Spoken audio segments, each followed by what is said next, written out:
welcome back. Republican strategist and best-selling author Lenny McAllister is here along with Mike Dawida, who's a college professor, former state lawmaker, and an attorney. Gentlemen. And the head of Scenic Pittsburgh, if you would. Okay, Scenic Pittsburgh. We'll get that in there for you. I talk a little bit more about the hit list. Do you think that's much ado about nothing, Mr. McAllister?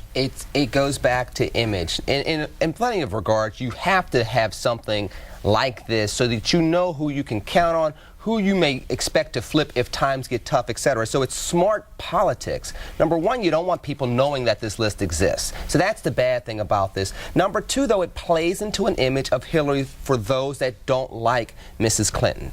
But does it give her a tough image, too? I mean, she already had Nixon, you talk about Nixon, he had a hit list, She already had the 3 o'clock in the morning ad from 2008. People already knew that she was tough. People look at Bill Clinton, they like him as the politician. But if you look at the two of them side by side and you say, who's the person that kept that family together when he was governor or attorney general going through his back and forth? It was Hillary Clinton. We all know she's capable, but part of her problem was she wasn't likable enough. That's why when she, believe it or not, sad as it is, when she cried in the early primaries, people were like, it finally humanized her and it gave her momentum. She doesn't need anything that's going to make her two-dimensional. If she's three-dimensional, she'll be the first woman president. If not, she's going to have problems. Mike, Edmund Muskie cried, too, when they talked about his wife, and Lenny doesn't do anything about that. I know a little history there. And they saw him as weak. So, I mean, but that was in the 60s. I mean, that's a different place, different time. It's also different for a woman. We've never elected a woman and for president, and it's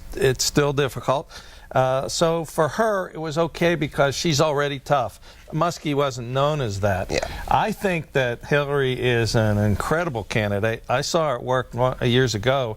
I saw her in front of a group of old Polish ladies, and she was talking about an issue that they cared about. And it was an issue that hardly anybody knew about, and she knew everything about it. And she was decisive, but she wasn't likable at the time. I remember thinking to myself, this lady is brilliant, hard, charging, and the best there is, but she's not likable. The question for her will be, can she be likable? Well, you know, that's the thing. Mr. Christie is likable. You mentioned that many Democrats might like him, but is his record likable once they discover that? And on the other side, with Hillary being tough, what is likability going to play either side if they're the nominees? I think the Tea Party has given the Democrats a wonderful tool because they're requiring people to do unlikable things. They seem nice on the outside, but then you wind up hurting large portions of the public, and when they realize they've been hurt, they'll vote against you. I think that's the issue of our day. By the way, in my day, the left wing used to make us try to do things that were, in the end, not likable. So it's a very hard thing, and guys like Lenny, who have to figure out how to do this for politicians, have a harder job than they've ever had.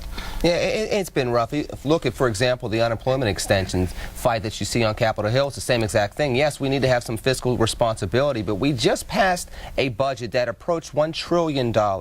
You're telling me we couldn't have found $6 billion to extend unemployment for 90 days? And even the argument that I made, extend it for 30 days, from December to January, take a fraction of that, and then have this fight on Capitol Hill. Instead of going with the fiscal responsibility argument, cutting it, not getting it in, and then moving forward from there. Both Christie and Clinton are going to have this likability image that they're going to have. Christie's going to have to look more humble. Hillary's going to have to look more like the person from Chicago, more like the person from Arkansas, more like a mom than just the Georgetown graduate and former First Lady.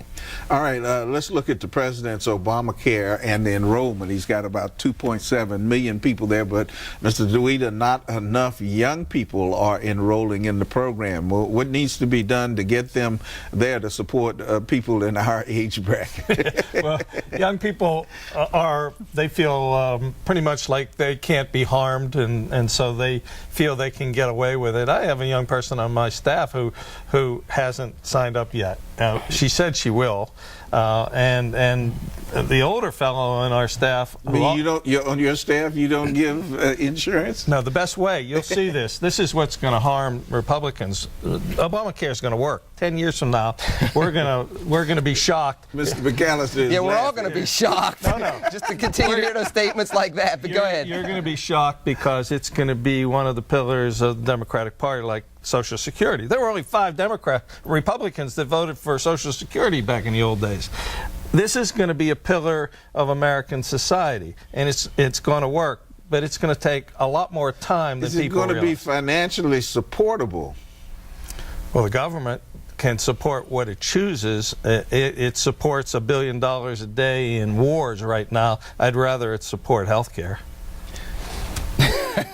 Look. You got a response to that? Oh, yes. The award-winning journalist of mine, he's a producer with BET. He just did a report this week on the website BET.com where he talks about his own experience. This is a gentleman that voted for President Obama twice and supported Obamacare.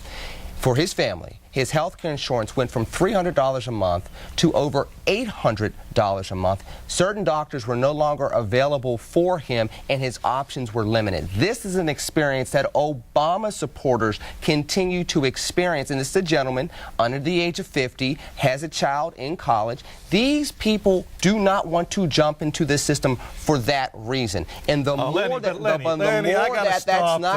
that's if he had a $300 a month insurance and he had a family, then he had no kind of care worth buying. It was working for his family. It was working for his family. It's a healthy gentleman. I refuse to believe healthy that. Gentleman with a wife and a child in college. And if it's working for him, then who are we as the government to tell what type of insurance plans people should have? That's the problem. The Obamacare system, the Obama administration, and all the Democrats, 100% of those that put this into law, feel as though they have the ability and the right to tell people what they should have, even if it's already working for their lifestyles. That's the problem with centralized government telling people what to do. Everybody else in the world has some kind of system, and they're all better than ours. But they count on us to protect the world. When it's time to make sure that the bad guys don't have an opportunity to harm the rest of us, where do they come? They come to the United States. So there's definitely a trade-off there, which is why we have to be a little smarter and a little bit more nuanced than Sweden or some of the Nordic countries have to be when it comes to health care. Well, we don't have to go to every country in the world and spend billions of dollars every day fighting for things that ultimately turn out to be ephemeral at best. That's my argument. Well, can we afford to be the world's policeman? We should not be the world's policeman all the time. I concur with that. But there are certain instances where you need that city on a hill. You need that greatest good to be around to make sure that we can get through the darkest aspects of night from time to time. And that is the United States of America. And nobody else has counted on us to defeat things such as the evil empire, the Soviet Union, and other types of threats across the globe over the last 50 years. The United States cannot completely back away from that obligation. That is a very big danger, and you're seeing that with Iran with their nuclear program and other instances where if we're not involved, we risk not only American security, but global peace. And that's something we have to take into consideration. Is negotiating, saying that they won't develop nuclear materials for anything other than peaceful purposes. There's always been a threat of Iran going on 2 tracks when it comes to their nuclear program. One, to develop a weapon, and one for peaceful means. This is something that we have talked about for years now. There's a reason why we had a cyber attack against their nuclear capabilities just a couple years ago, because we were always fearful that there was going to be 2 tracks when it comes to this development. I would probably say it's an act of self-protection. It's an act of self-defense. Absolutely, I think that Israel would probably agree with that. Mr. Dawida? I would say to you this. We can argue about every place we've been, but we're in too many places doing too many things that we're not very good at and nobody can do. Afghanistan proves the fact. There's no reason to be in Afghanistan. There's very little benefit to it for But there was at a period of time, and what did Joe Biden say himself? GM is alive and Osama bin Laden is dead, and that does not transpire if the Bush administration and then the Obama administration was not committed to going after al-Qaeda, and that path started in going into Afghanistan and going after him and al-Qaeda there. All right, our number is 412-333-PCNC. Let's go to the phones. Brian, hello. Yes, how you doing, Chris? All right, go ahead. Yes, just to ask Mr. Dawida there, he made the comment that in 10 years Obamacare will be a pillar of American society. When just yesterday, I just want to ask this question you could answer. The insurance companies are thinking about asking for bailouts already. And also, what does he think? Does he continue to maintain that the Obamacare plan should not have people get birth if they will it? Thank you. Thank you. I'm not sure what the question was. Obviously, this person's against Obamacare. Obviously, he has his own health care. He's not thinking about the several tons of millions of people who didn't have health care before this happened. That's the But his question was very clear about the bailouts that insurance companies are asking for already. Well, they can ask. You know, don't forget, this idea of health care, this Obamacare, is not unlike things we've done in the past. It was Mitt Romney who came up with a brilliant way to do it in Massachusetts. Romney Care. Yeah. That was a Democratic plan that Romney stuck his name to. That was something that the Democrats in Massachusetts were pushing through. So if anything, it was bipartisan, unlike what it was in Congress, where 100% of it was passed by Democrats. There were Democratic votes, but the idea, the Democrats want single carrier. They want a single payer. They didn't want this is Republican ideas. Wait a minute. The Democrats voted for this plan. Of course they did, because it was the closest thing they could get to getting single payer. Yeah, they couldn't get single payer. They didn't have the votes for that, and I understand why. But you understand that the ideas, the intellectual ideas behind Obamacare came from Republican think tanks. Well, they were supposed to do two things. They're supposed to, number one, create accessibility, and number two, bring down the cost. The aspect of bringing down the cost never transpired. In fact, costs are going up. All right, we need to take this break. We'll take more of your phone calls in our next segment. Stay with us for this edition of Pittsburgh Now.